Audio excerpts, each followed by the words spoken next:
Aizvadītajā sestdienā visi ceļi veda uz Madonas pusi, kur pēc ilgāka pārtraukuma Degumnieku lidlaukā atkal norisinājās aviošovs Baltic Air Show, kas iepriekšējos 3 gadus notika Liepājā.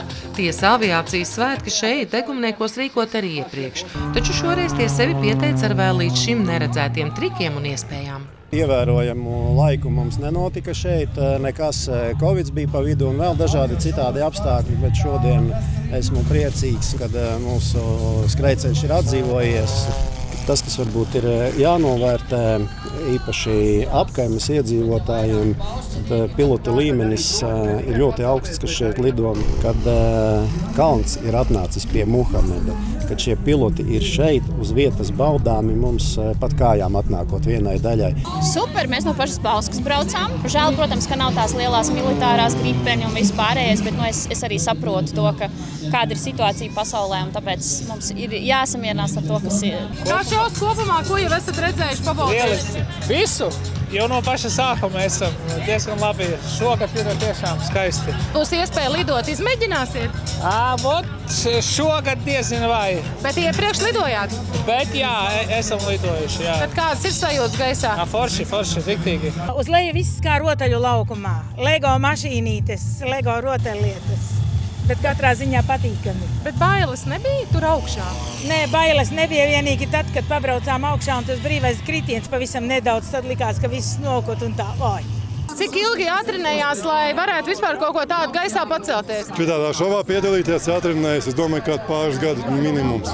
Sākumā tu iemācies brīvos lidojumus, 2-3 mēnešus pasarā parasti tas notiek. Nākošā gadā mācies motoru. Mēnesis, 2, un tu būsi gaisā. No 1985. gada sanāca gan ar planeriem lidot, gan ar lidmašīnām lidot.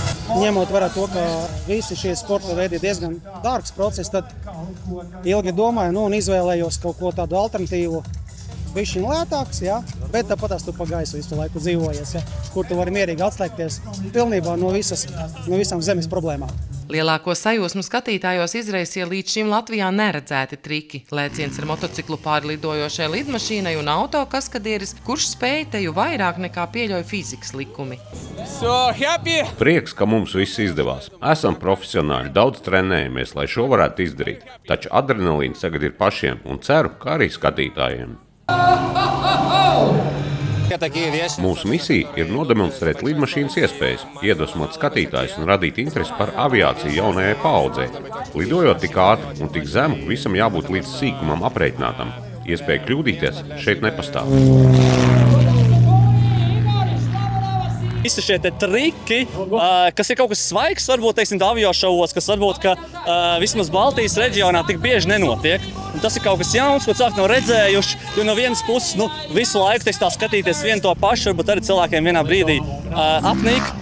Tāpēc jā, mēs mēģinām atvest šovus, kas ir kaut kas tiešām tā neredzēts, interesants un aizraujošs cilvēkiem, kam varbūt arī, varbūt viņiem nav tā, ka viņi ir tieši aviācijas fani, bet viņiem patīk varbūt vairāk automašīnas vai motociklu. Mēs to visu apvienojam. Gribētu ļoti pateikties Madonas novadam par viņu ieguldīto darbu. Mēs esam aviošovus taisījuši dažādās vietās, un šeit tā atsaucība no domas puses ir ļoti, ļoti svarīga un vērtīga. Jāuzsver, ka aviošovs Degumniekos deva iespēju nevien vērot, kā lido un trikus taisa citi, bet arī iespēju pamēģināt pašam. Mēģināšu lidot pati.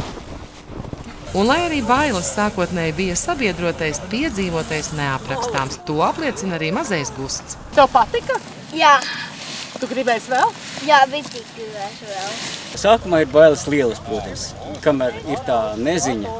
Mans uzdevums ir pastāstīt un parādīt, kas ir forši, ne tikai droši. Lai tā arī paliek, mums jau gadus 15 nav negadījumu bijuši. Mums paraplānam aizmugurē ir rezerves izplēdes.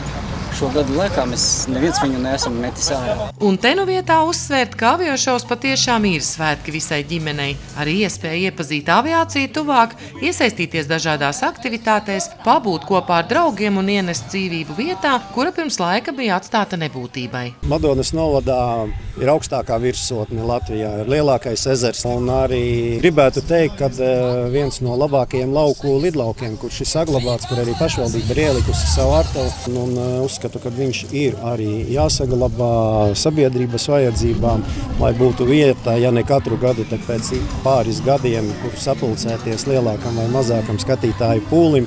Paldies visiem, kas ir atbalstījuši un kas turpina atbalstīt, arī zemju īpašniekus, kas atļauj saviem īpašumiem gan mašīnas izvietot, gan arī pašam pasākumam notikt.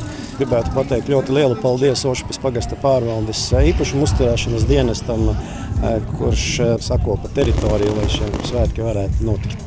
Sandra Zariņa, Andris Milnis, RTV no Degumnieku lidlauka.